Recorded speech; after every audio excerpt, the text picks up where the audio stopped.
70-এর দশক, বলতে গেলে তখনকার যুগটাই ছিল কিশোর কুমারের নামেই বাঁধা।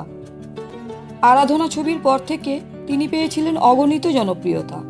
ফলে তখন তার শিডিউল পাওয়া মানেই যেন অসম্ভব ব্যাপার। ঠিক সেই সময়েই হেমন্ত মুখোপাধ্যায় সাহস করে এগিয়ে এলেন।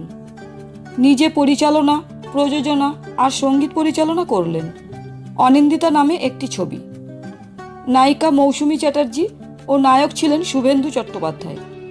এই ছবিতে একটি বিশেষ গান লিখেছিলেন। গানটির জন্য হেমন্ত মুখোপাধ্যায় একদম নিশ্চিত ছিলেন যে এই গান একমাত্র কিশোর কুমারের গলাতেই মানাবে। কিন্তু সমস্যা হলো কিশোর কুমারের ব্যস্ততা তখন আকাশ ছোঁয়া। তবু দমলেন না হেমন্তদা। তিনি সরাসরি বোম্বে চলে গেলেন এবং দেখা করলেন আর.ডি. বর্মনের সঙ্গে। আর.ডি. বর্মন হেমন্ত মুখোপাধ্যায়কে অসম্ভব শ্রদ্ধা করতেন।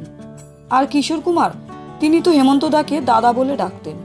আর আর.ডি. বর্মন নিজেই উদ্যোগ নিলেন। কিশোর কুমারের ব্যস্ত সময়ের মধ্যেই তিনি একটু ফাঁকা সময় বের করে নিলেন হেমন্ত মুখোপাধ্যায়ের জন্য।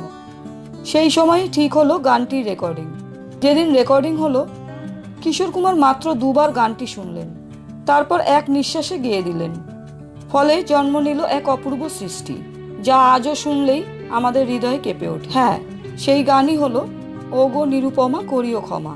ও গো নিরুপমা করিও ক্ষমা, আমার ধরণী করিতে আমার মনে দোষলাম না তো কিছুতে।